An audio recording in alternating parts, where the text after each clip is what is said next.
Hey everybody, welcome to the Orange and Brown Talk podcast. Dan Labbe with Mary Kay Cabot. A Hey Mary Kay edition of the pod. We're recording this. It's a little bit before 4 o'clock here on Monday. These questions coming from our Football Insider subscribers. And Mary Kay, I want to start before we really dig into these questions here. And we did get some very good questions, but you put out there today, this morning, that it's a possibility the Browns could keep all four quarterbacks when all is said and done, which on the one hand, I mean, we don't have to go back that far for them to have actually done it.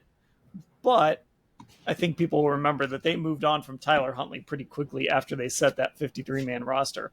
What does it look like if the Browns do actually, when we get to whatever cutdown day is, what does it look like if they actually keep four quarterbacks? Well, I actually think this will be different than it was last year when they kept the four quarterbacks, the way that you're referencing it, with the fact that they did end up moving Tyler Huntley out of there very quickly. This year, I think it's going to be different. I think that they are prepared to keep all four quarterbacks for either much or all of the season. And one of the reasons they can do that is because their cap charges in that quarterback room, aside from Deshaun Watson, add up to just a little bit over $7.6 million. That's nothing at all. And then his cap charge is in the $35 million range. So when you put it all together, it turns out to be what the cap charge is basically nowadays of a high priced QB1.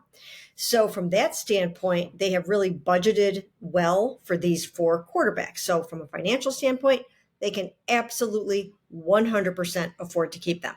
And then from a roster building standpoint, I think that they have to see what they have, right? Ending up with Shedeur Sanders, they were probably going to have this year Joe Flacco on the roster, Kenny Pickett, and Dillon. Well, then Shedeur Sanders entered the mix. And so that changed the game a little bit. But I don't think it changed it too much. I think it just means that now they've got two rookie quarterbacks to evaluate and to look at. And if they ended up getting really, really lucky with Shedeur, they're going to be sitting pretty somehow with him.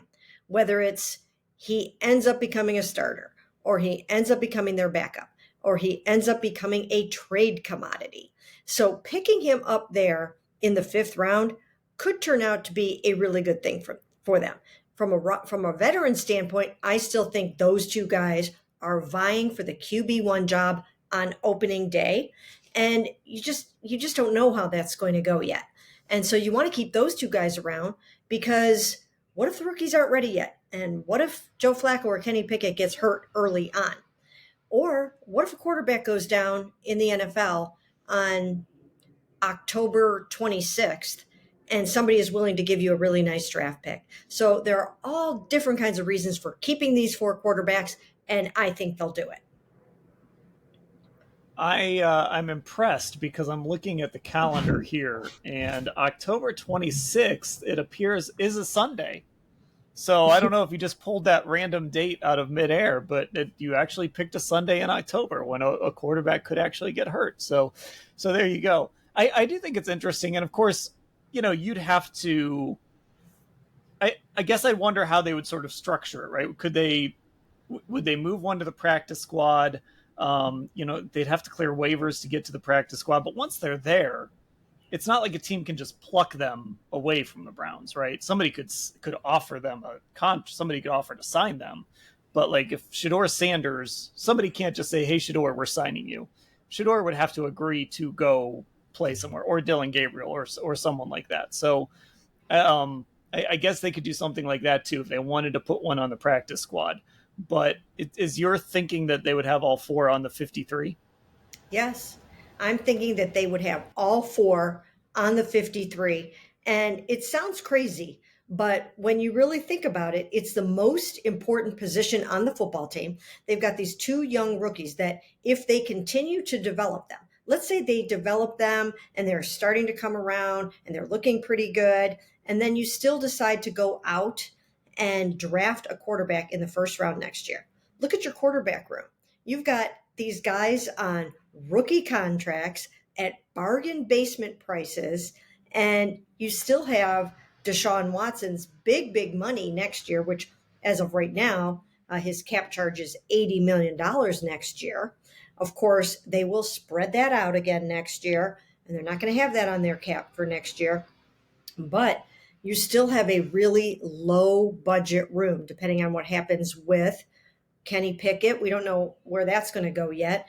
But if you can get Dillon and Shador up to speed to be two good young developmental quarterbacks, and then you go out and you draft a first round rookie who could be your quarterback of the future, you're going to be in really, really good shape in your quarterback room, potentially for years to come. I think it would just fit. Like if they ended up with all four on their 53, it would just fit with this weird off season, this weird setup that they have. Because there is a part of me that wonders how much good are they doing all of these guys, making them do this four-way competition instead of maybe crystallizing things a little bit and saying, all right, it's these two. These two are the guys competing to be the starter. And maybe they're doing that in some form, even if they're not telling anybody. But I do. There is a part of me that wonders: is doing this four-man competition almost going to be bad for these guys instead of just like having the reps there for the young guy that needs it? You're still going to be splitting reps now with Dillon Gabriel and Shador Sanders, who both need reps. Luckily, Joe Flacco doesn't need a ton of reps, but you would like to get him out there working with these guys. There aren't a ton of guys left from that 2023 season that he played with. So, on the one hand, I understand it. You got four guys. Maybe, you're not gung-ho about any of them. So let's see if any of them can turn into anything. It's four assets in that quarterback room. On the other hand, I do wonder if when all is said and done, we might look back and say, man, maybe they should have just given Dillon Gabriel those reps. Or maybe they should have picked Shador higher and just given him all those reps. It's tough. It is very, very difficult to sort this out and to figure this all out. But I do think that they do believe that they've got some developmental guys, including Kenny Pickett, and they're ready to see what they have. And if they end up with this surplus of quarterbacks, then you can find yourself trading one, even Kenny. So stick with these guys as long as you possibly can and turn them into draft picks if you can, or turn them into your whole quarterback room. So I do think that they have a strategy, but it is going to be a little weird during training camp. I think that they are going to, by those joint practices in Philadelphia, that's when they have to know who the two guys are. That it's got to be down to two by then. It's got to be down to two. And we might not know until after those practices, but that's the flashpoint. That's where you've got to know what's happening, because after that, you don't have a whole lot of camp left. You only have one game left after that Eagles game, which they're not going to play in the Eagles game because they have the two joint practices. So Kenny and Joe are not going to play in that Eagles game. That will be for Dillon and Shador to work through that. So I think by then, that's when you're going to need to know what you're doing. And I think when we look out there in Philadelphia and we see Kenny running with the ones or Joe running with the ones most of the time, I think that's how it's going to turn out to be, unless they totally screw it up. I think that by that point that they have to make that decision pretty clear in their minds. And unless Joe goes out and just starts throwing interceptions all over the place and we see him with the ones all the time, then I think he's got a good chance to start the season.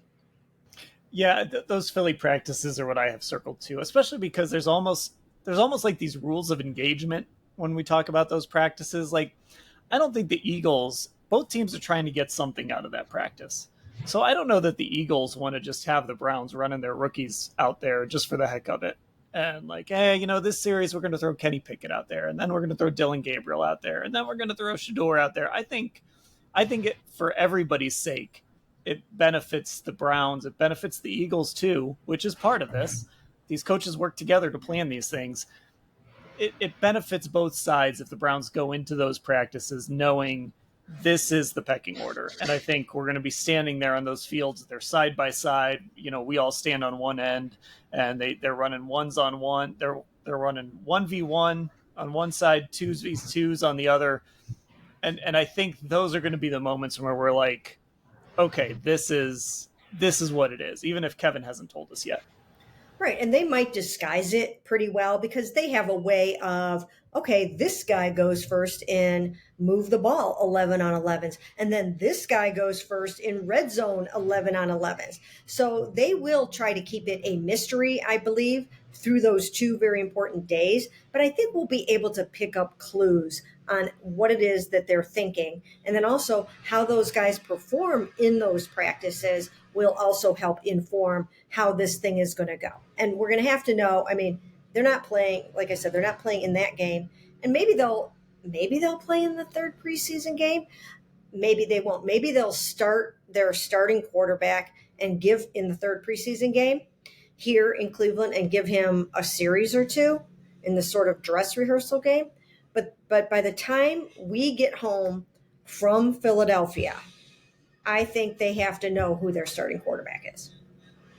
Okay, let's shift gears to this front office and to Kevin Stefanski here. Greg in Cherry Valley, California. I thought this was a good question. Hey, Mary Kay, in my opinion, as a lifelong Browns fan, this front office coaching staff appears to be the most functional in many, many years, and I would keep them in place until the Browns get a quarterback and, Greg's thinking big, and a title.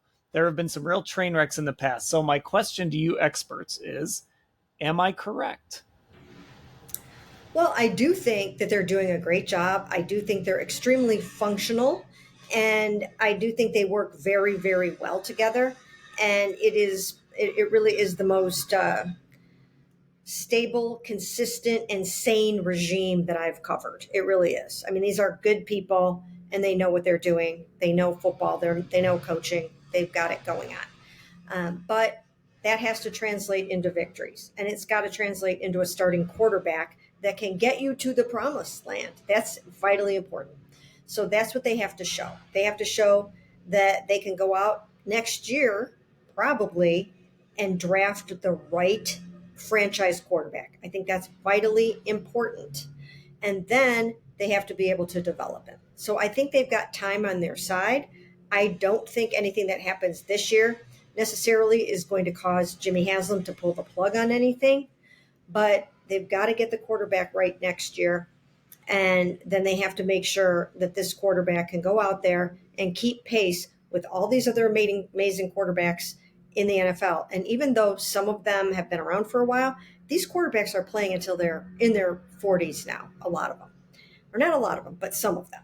So you're going to be seeing Josh Allen around for a long time. And you're going to be seeing Lamar around for a long time, and all of these amazing quarterbacks that are in the NFL right now. And I think it's a really nice renaissance period in the NFL in terms of quarterback play. And it's only going to continue because now, of course, we have the advent of the very athletic dual threat quarterbacks. I think that you're just going to see a lot of dangerous quarterbacks over the next 10, 15, 20 years, and the Browns have got to get in the game. If they can do that, then they'll be safe.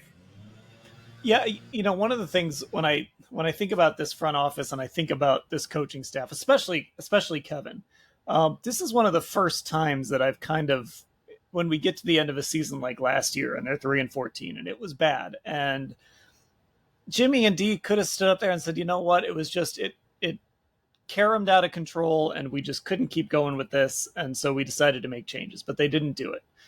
And I remember kind of going through that. One of the things you think is, so who would the Browns get that is better than Kevin Stefanski? And that's not to say that Kevin is the best coach in football or there aren't guys better than him, but this is kind of the first time where you could at least make the case of, if you're going to fire this coach, you better have a really strong guy you're going to get to replace him, because he is a good coach. And I know that it's only been 2 playoff runs. I know that they've had 3 seasons where they haven't made it. They've been below 500, but I think Kevin is a good coach. So he has at least reached the point where you have to say, yes, you could fire him, but who are you getting to replace him? He's not so bad that it's just like, get him out of here and bring in the first guy you can find off the street.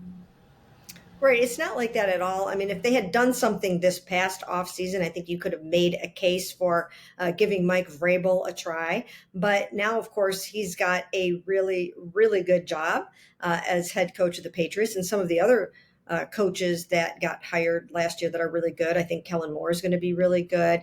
There's a number of them that I think will excel in the NFL. And every year, those guys kind of come along, and you've got your it coordinators and your people that are going to turn out to be amazing. But I think Kevin deserves the chance to show what he can do when he does finally have a good and stable quarterback situation. Because truthfully, he never has had that since he's been here. Had it to a little bit of a degree with Baker Mayfield, but there was a lot of turmoil during those years.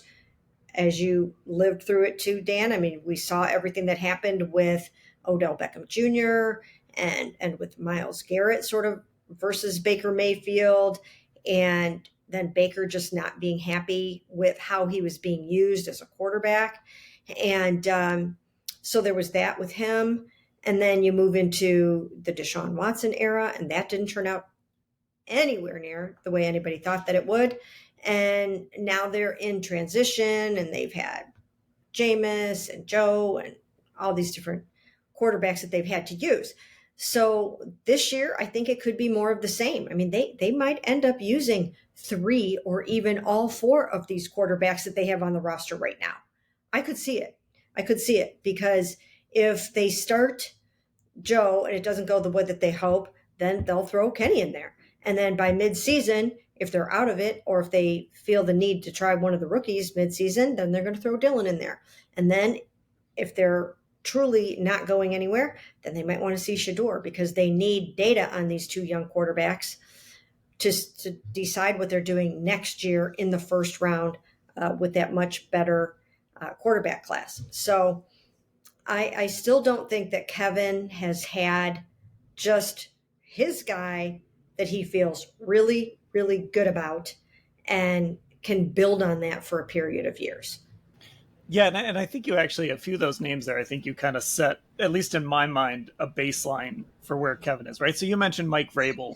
Obviously, this is a big Mike Vrabel podcast. So, that would have been, let's say they would have decided to move on and go to Mike Vrabel. You could see that. You look at a guy like, let's say a John Harbaugh became available, right? I'm not saying Kevin is better than him. I'm not saying he's better than like Mike Tomlin, who I know Mike has had his playoff struggles, but he's obviously a great coach. But you start to get into like Kellen Moore and Ben Johnson and these guys who we think are going to be good coaches. But do we know they're going to be better coaches than Kevin Stefanski? Like, can you tell me definitively, yes, Ben Johnson is going to be a better coach, or Kellen Moore is going to be a better head coach than Kevin Stefanski? And I think that's sort of the baseline here, where he's at least reached the point where if you were to ever move on from him, you'd have to ask yourself, okay, so would the next hot name coordinator actually be better than Kevin Stefanski, or would you just be chasing the hot name? Right. And I think the other thing to consider too is that you do want to exercise some patience, and you don't want to be blowing it up year after year after year. I know they really, really like Kevin as a person. They really like how he works with Andrew Berry. They like the alignment that they have in the building. They like the sanity that they have in the building, because there have been times in the not too distant past where it was crazy inside the building. And they don't want that anymore. They want sanity, and they want consistency, and they want professionalism. And of course, they want winning. And that's got to be consistent winning. That's got to be the next thing. But certainly, they think very, very highly of Kevin and Andrew. And I see them continuing on with these guys for the long term. All right, I said we didn't get a lot of quarterback questions, but there is one that I missed, and it is right up your alley, Mary Kay. So we're going to go with this one. 2 of our faves here, Kev and Danny on the river in Steamboat. They say they're out there fishing and trying to live up to a comparison I made of that, because I envisioned them just on some like wooden raft on some river somewhere like Huck Finn. So they're trying to live up to that.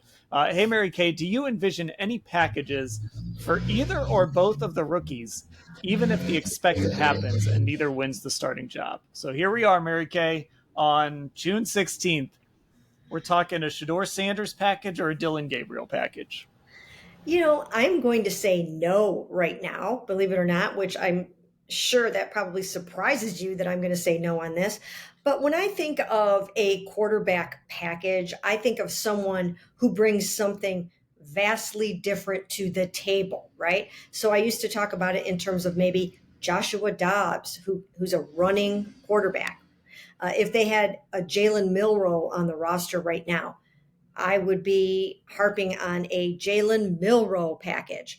But I don't think you're going to put a package in for a guy who doesn't really do anything vastly different than the other quarterbacks on your roster. So I'm going to go thumbs down right now on the package. I don't think there's enough of a difference. You actually didn't surprise me because I was thinking the same thing, and I kind of felt like you would too. Because whenever we've talked about it, it has been like a different style of quarterback, and it's just what are you going to do? Bring in the Shador package, and he's just going to throw from the pocket, or Dylan Gabriel, same thing. You're just going to bring in the Dylan Gabriel package. He's just going to run the play the same way that Kenny Pickett or Joe Flacco would run it. So there just isn't enough difference other than maybe it's a chance to steal a little experience or see a guy in a game. But even that feels like a little unfair to those guys just because you can't judge a quarterback on one series in the middle of a game. So I'm with you. I just don't think it makes a lot of sense.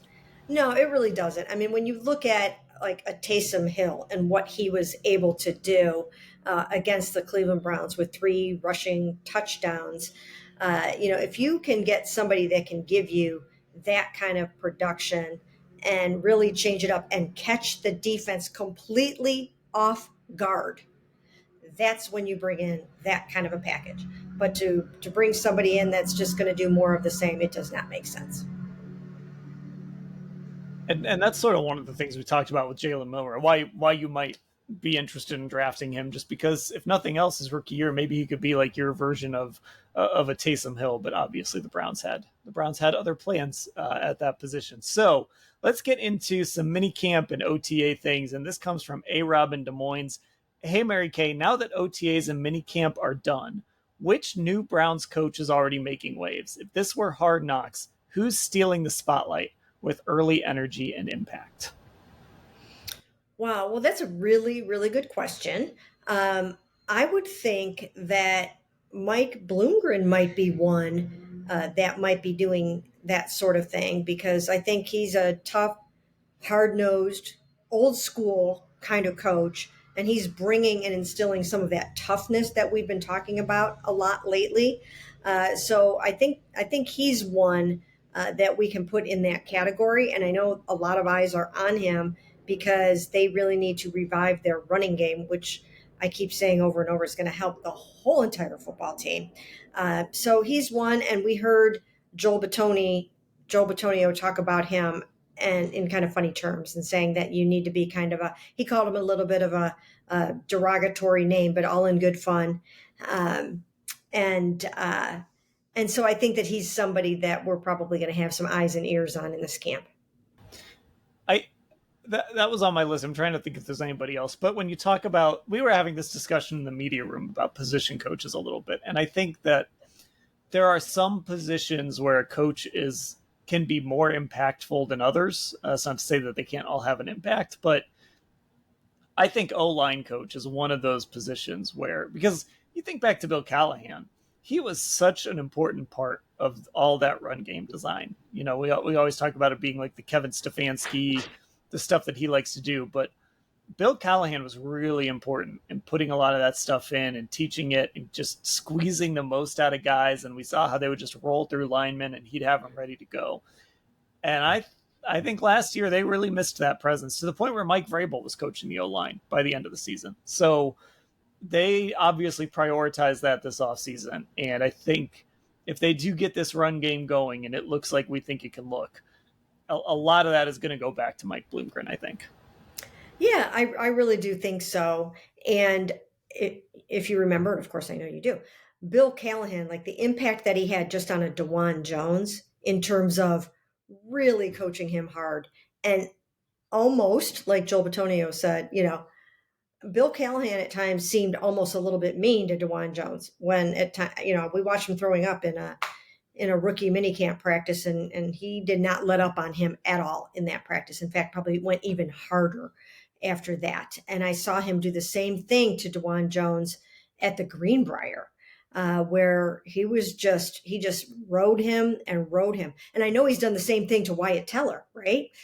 So I'm very anxious to see if that is the effect that he's going to have on these guys, because he really toughened them up and brought out the best in them. And they didn't always love it, but it was effective on the field.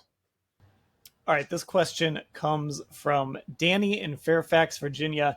Hey, Mary Kay, with Cedric Tillman injured during minicamp, of course, he missed those 2 days, but he was back on day 3, and Deontay Johnson's unreliable past, do you think the Browns will trade for a second wide receiver before the season?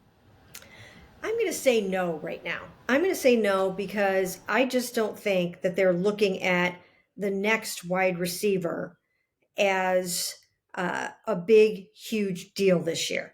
I think they're looking at Harold Fannin as their third or fourth best pass catcher on the football team right now. So they've got Jerry Jeudy, they've got Cedric Tillman if he can stay healthy, and they've got Deontay Johnson depending on what happens with him. And then they've got David and Harold Fannin that go very high up into the pass catcher bucket. So I don't think they're overly concerned about another receiver right now. I sort of feel like they're leaving themselves a little bit short in that category, but I don't know that they see it that way. I think they feel that they will be fine with what they have. And then with some of the younger guys coming along, such as Jamari Thrash, who got a ton of reps in OTAs and minicamp. So I don't think they're going to go out and break the bank or spend a ton of money on a big name wide receiver before the season starts.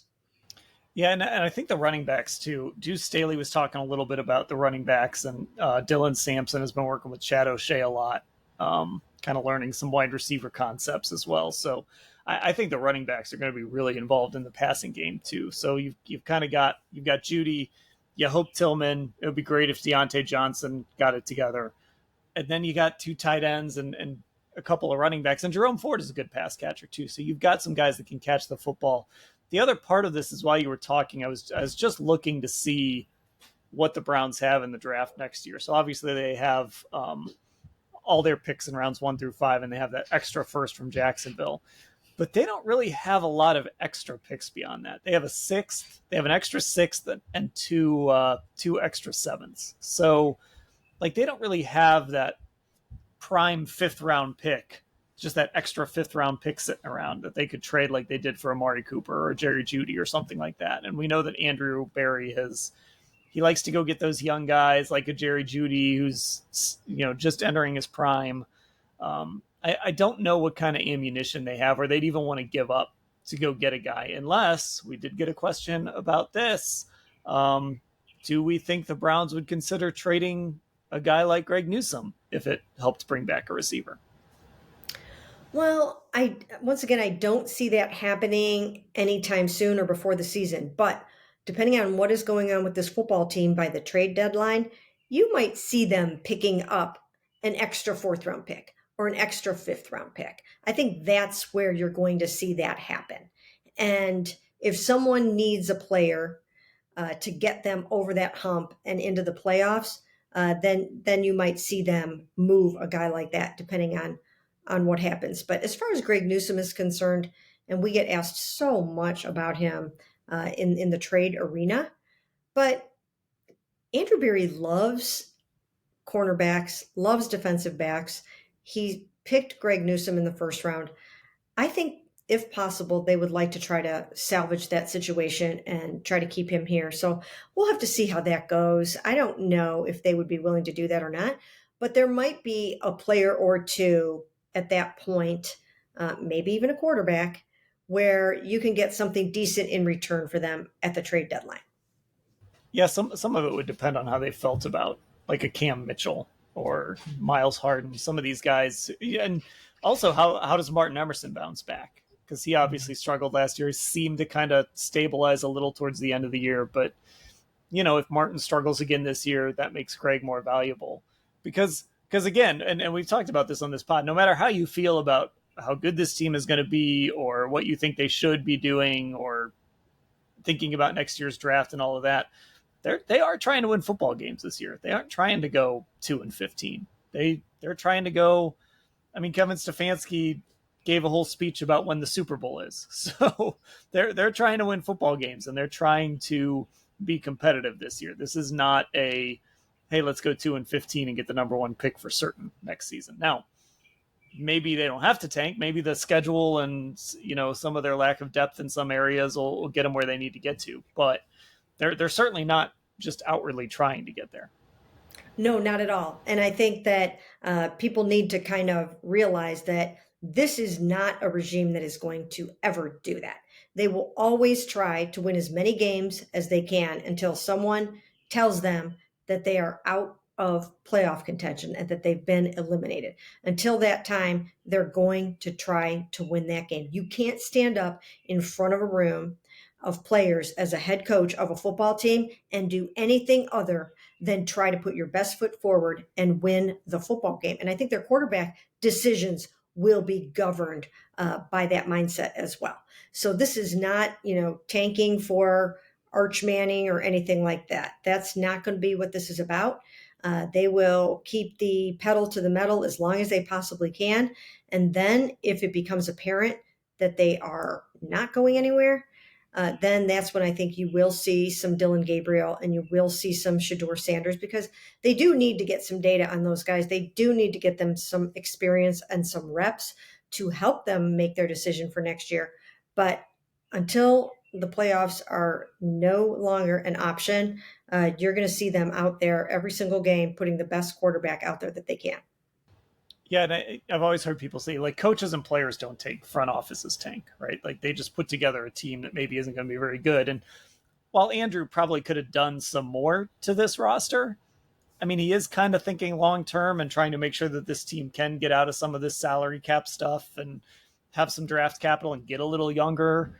He did do things that if you just absolutely weren't trying to, like, why would you go get Malik Collins? Why would you take a flyer on a guy like Deontay Johnson? Why would you care if Joel Bitonio came back? Or why would you pay Myles Garrett $40 million a year if this is some 4 or 5 year rebuild, right? So it's not about what anyone maybe thinks this roster looks like or what they think the record might be. It's about what the Browns believe, and I think they believe that they can get this thing turned around quickly, and I think some of the moves this season showed it, or this offseason, I should say. Yeah, I mean, you're very right about that when you mention the Myles Garretts, the Denzel Wards. You're not hanging on to those guys. You're not hoping that Joel comes back. You're not keeping Wyatt Teller. You're not doing that if you are tanking and building for the future and all those kinds of things. When you look at a team like the Pittsburgh Steelers, they don't sell off their assets and try to go 2-15. They don't do that. They win every single year. They've never had a losing season under Mike Tomlin, which is remarkable. But that's how they operate, and that's how the Browns need to operate. That's how you build a culture of winning, by winning football games, not by trying to get better draft position. So you have to not only preach it, you got to back it up with how you operate, and that's what I see these guys doing. Okay, that'll do it for this edition of the Orange and Brown Talk podcast. A Hey Mary Kay edition. Those questions from our Football Insider subscribers, cleveland.com/Browns, the blue banner at the top of the page. We're on Instagram, Orange and Brown Talk, Twitter, Orange Brown Talk, and of course our YouTube, Cleveland Browns on cleveland.com. There's tons of minicamp content there. And of course we put up our pods there, all sorts of good stuff on our YouTube channel. So get subscribed. Again, that's Cleveland Browns on cleveland.com. Mary Kay, I'll talk to you later. Sounds great.